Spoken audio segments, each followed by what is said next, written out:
আচ্ছা একটা কথা শোনো, তুমি হাইছো না, তুমি লাইলা পর আগে কেমনে চিন্তা, মানে তুমি কি লাইলা পর ফ্যান ছিলা? আমি চিন্তামি না, লাইলারে পুরো বাংলাদেশ ছিল, তুমি তার চিন্তা? চিন্তাম আমি ওকে চিন্তাম কি যে ও একজন ব্যক্তির গার্লফ্রেন্ড, বা একটু দেখতাম যে খুব সোশ্যাল মিডিয়াতে খুব কন্ট্রোভার্সি হয়, তারপর আমি তো হেরে মানতাম যে কিং, এ তো কিছু না ভাবতাম বলমা। তো তারপরে যখন মিরপুরে আসতো সবাই দৌড় দিত, লাইলাপু আসছে লাইলাপু আসছে, আমাদের তো অনেকে ভিডিও করে, তো সবাই ওর জন্য ওয়েট করতো যে ওর সাথে ভিডিও করলে কাজ হবে। আমি এটা বিষয়টা বুঝতাম না, মানে মাথায় থাকতো না যে এই কে এর সাথে ভিডিও করলে কাজ হবে না। আমি জন্য নিজের ভিডিও নিজে করতাম, মেহেদি শুভ ভাইয়া মেহেদি শুভ ভাইয়া, সবসময় আমি একা একাই আমার মতো করে। ওকে এটা বিষয় না। তুমি, আমি তো দেখছি তুমি যখন ওরা দৌড় দিতে তুমিও তো দৌড় দিতা, ওরা যখন দৌড় দিত তখন আমি দৌড় দিতাম। বিষয়টা যে এরকম অস্বীকার করতে পারবা, যেমন তুমি আমাকে কোশ্চেন করো যে তুমি কেন দৌড় দিছো, তাই আমি এটাই বলতে পারি যে ওরা দৌড় দিছে তাই আমি দৌড় দিছি, তুমি কেন দিছি আমি জানি না। মানে এখন তো তুমি জিনিসটা করে ফেললা, মানে তোমাকে এখন সবাই চিনা ফেলছে, এখন তুমি মানে লাইলাকে গনতে চাচ্ছ? না, এটা তখনকার বিষয়। তুমি তো তখন দৌড় দিতা, কেন দিতা তুমি সেটা জানো না, এটা কি বিশ্বাসযোগ্য? না, সবাই লাইলা আপু আসছে আপু আসছে, আমি বলতো আপু আসছে আপু আসছে, আমি যাইতাম, এরকম বিষয়। আর এখন বিষয়টা কেমন? এখন পরে আমি যখন মিষ্টি তার সাথে, তখন বলছি যে না, আমার ধারণাটা খুব ভুল ছিল, যে আসলে এটা তো বিগ কুইন, এটা মূল্যবান এবং গুরুত্বপূর্ণ, এটা আমি পরে বুঝতে পারছি। তাই তুমি লুফে নিছো? তাই ভাবলাম যে দেখ, গুরুত্বপূর্ণ জিনিস যেহেতু, তাহলে এর প্রতি তো অন্যরকম একটা চিন্তা ভাবনা রাখা উচিত আমার। অন্যরকম বলতে না, দর্শক জানতে চায়। এবার আগে যেরকম সবার পিছু পিছু দৌড় দিতাম, আপু আসছে আপু আসছে, এরকম চলবে না। এখন কি আসছে? এখন আমি আগে দৌড় দিই, সবাই আমার পিছু পিছু দৌড় দেয়। এবার বুঝতে পারছি না, এটা গুরুত্বপূর্ণ দৌড় দেওয়ার বিষয়। কেমন গুরুত্বপূর্ণ তোমার কাছে? কেন যে না, ওর সবকিছু, আর এটা গুরুত্বপূর্ণ কেন বলা যাবে না, সমস্যা আছে। আবার 2 দিন পর আবার শুনবো না তো যে আবার 90 লাখ 200 লাখ টাকা চলে গেছে, ব্যাপারটা এরকম আসবে না তো? এরকম টাকা তো আমার নিজেরই আছে কোটি কোটি, আমি মানুষের দান করি, আমি অনেক মানুষকে প্লাজো দান করি, অনেক মেয়েদেরকে, তারপর অনেক ছেলেদেরকে। লাইলার কাছে তো অনেকে টাকা পয়সা নিয়ে চলে গেছে, হতে পারে যদি সে এখন গরিব হয়, ও তো এখন আর্থিক সমস্যা পড়ছে, তুমি ওকে দাও 90 লাখ অবশ্যই দেব। আমি ওকে 2 কোটি টাকা দিয়ে গাড়ি গিফট করছি কালকে রাতে স্বপ্নে না, সত্যি দিছি। পিকে হোকিয়া না না না। আচ্ছা মেহেদি, তোমার সাথে তো আমার অনেকদিন থেকেই দেখা, তখন ফিলিংস আর এখন ফিলিংস বলো, সত্যিটা বলবো একদম। ওই আর যে নীরবের ওখানে যে তুমি স্ক্রিপ্টেড কথা বলে আসছো, ওরকম স্ক্রিপ্টেড কথা না, আমি সবসময় লিগেল কথা বলি, আমাদের টাকা পয়সা অভাব নেই, আমি কাউকে ভয় পাই না। না না না, তাহলে তুমি একদম সত্যি এটা আমাকে বলো ক্যামেরা। আমার লাইলা পুরো অনেক, আরে তোমার কোনো ফিলিংসই রাখতাম না। ফিলিংস রাখতা না মানে কি? তুমি আমার পাত্তাই দিতা না? মানে না, পাত্তাই দিতাম তোমাকে, আমি সিনিয়র পার্সন, তারপরে সবাই তোমাকে নিয়ে আমি কথা বলে, আমি বিষয়টা তো দেখতাম, মাথায় রাখতাম, বাট আমার মানে প্রয়োজন নাই, দরকার নেই ভাই আশেপাশে যাওয়ার, একদম দরকার নেই। এখন বিষয় হচ্ছে যে না, ও দরকারি, বলতে যে না তুমি তো তোমার সবকিছু ঠিকঠাক, মানে এটা তো আমার মুখে বলা ঠিকই হিসাবে দরকার তোমার লাইলাকে, সেটা তো বলবা। সেই হিসেবে দরকার বলতে আমার পার্সোনাল ভাবে যদি আমি দেখি যে না, সে আমরা যখন কাজ টাজ করি তখন সে বলা যাবে না। বলো, কি বলবো? আমি যে জানতে চাচ্ছিলাম যে আগের ফিলিংসটাই বলো, তাহলে আমরা নিজেরা ক্যালকুলেট করে নেবো। আগেরটা ছিল যে ওইরকম ফার্স্ট তুমি আমাকে তো দেখছো হচ্ছে 2022-এর প্রোগ্রামে, কোনো ফিলিংস নাই? না, আমি আমার বসের প্রতি ফিলিংস ছিল। বসের প্রতি ফিলিংস ছিল? বস কিং সুপারস্টার। বসের ফিলিংস কি?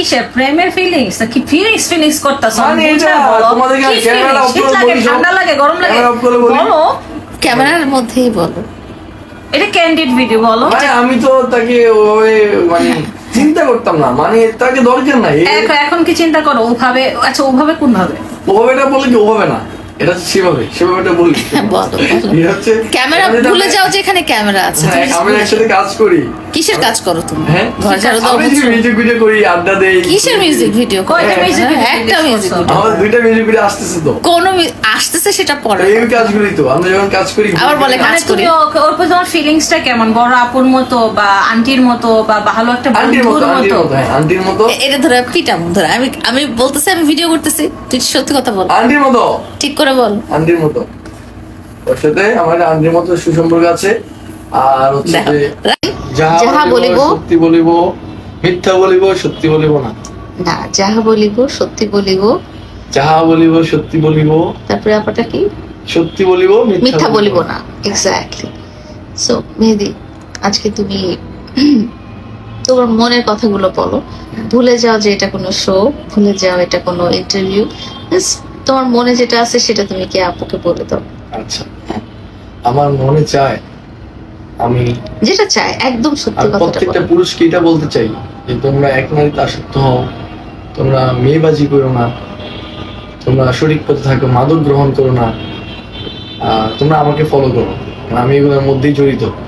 মেয়েবাজিতে নাই, মাদকে নাই, এগুলোর মধ্যে জড়িত বিয়েবাজিতে না। মানে ও এই পথটা ফলো করে যে ও এক নারীতে আসক্ত, এক ও নারী- কোনো তোমার লাইফে এক নারী আছে? আমি অনেকগুলো ভিডিও করছি যে আমি পাঞ্জাবি ছিঁড়ে বলছি সাদিয়ার জন্য, আমি সাদিয়াকে? সাদিয়ার জন্য আসক্ত। সাদিয়া রেখে সাদিয়া হচ্ছে যে আমার একটা মানে কল্পনা নারী, যে আমার বউ হবে, তার নাম যাই হোক, আমি ওরে তাকে ঝাড়ুটা তো আমি তাকে দে। সাদিয়া- বন্ধ, এই ক্যামেরা বন্ধ, কাট। হ্যাঁ, কাটটা বানাইতেছে বসে বসে। হ্যাঁ সাদিয়া, হ্যাঁ যা কি খাওয়াইছি বলে, আমরা কিছু খাওয়াইছি কি চা আমি খাওয়াইছি, বিষ খাওয়াইছি। হ্যাঁ, যা বের হ। না, আমি সাদিয়াকে নিয়ে অনেক ভিডিও করছি না, মূলত চ্যানেলে কাল্পনিক নাম আমার কাছে, মানে এই সময় আমার বাইর বউ করতে যেই হবে। হবে আমি তাকে সাদিয়া বলেই ডাকবো, মানে এটা আমার কাছে তোরে সাদিয়া কিছু করবে না, তোরে সুমায়া বের করবে, দাঁড়া ডাকবো। আমি কি ভুল করলাম আবার? আমাকে বের করতে হবে কেন? তোরে বলতেছি ওর প্রতি তোর ফিলিংস কি, এটা কয় ও, বাবা বলে এটা। কয়, নাইলে কিন্তু হাম তো কিন্তু আসোস কিন্তু একটা মানে চিপার মধ্যে। ব্লু বেলের লাইলার সাথে হ্যাঁ। ও আমার আন্টি লাগে, কি বলো? আচ্ছা ঠিক আছে, মনে থাকবে তো? হ্যাঁ অবশ্যই, হ্যাঁ না হইলে কিন্তু এই যে ভিডিওটা আছে না, হ্যাঁ। এই ভিডিওটা কিন্তু আবার রিওয়াইন্ড করে করে অবশ্যই। দেখানো হবে। হ্যাঁ হ্যাঁ। বল। হ্যাঁ, ব্লু ফেরি লাইলা তোমার আন্টি লাগে, তারপরে আন্টি লাগে। তো তুমি আন্টির সাথে তুমি রোমান্টিক মিউজিক ভিডিও করো? আগে তো অবশ্যই কাজের পারপাসে আমাদের অনেক কিছু করতে হয়। কেন কাজের পারপাসে আর এখন নায়িকা নাই যদি- দুনিয়াতে? এখন যদি না, কাজের পারপাস আর নায়িকা নাই। ওই অনমেকে ওর কাছে হ্যাঁ, অনামিক ঐশীর কাছে যাও, তুমি কেন আমি ব্লু তো ফেরি লাইলা কাছে বলছি কি না, ও হচ্ছে সবচেয়ে বেস্ট একজন আর্টিস্ট। অনামিকা ঐশীও বেস্ট আর্টিস্ট। আমার কাছে ওরকম বেস্ট মনে হয় না, আমার কাছে আমার মন যেটাতে তোমারটা তাই করবে, হবে না।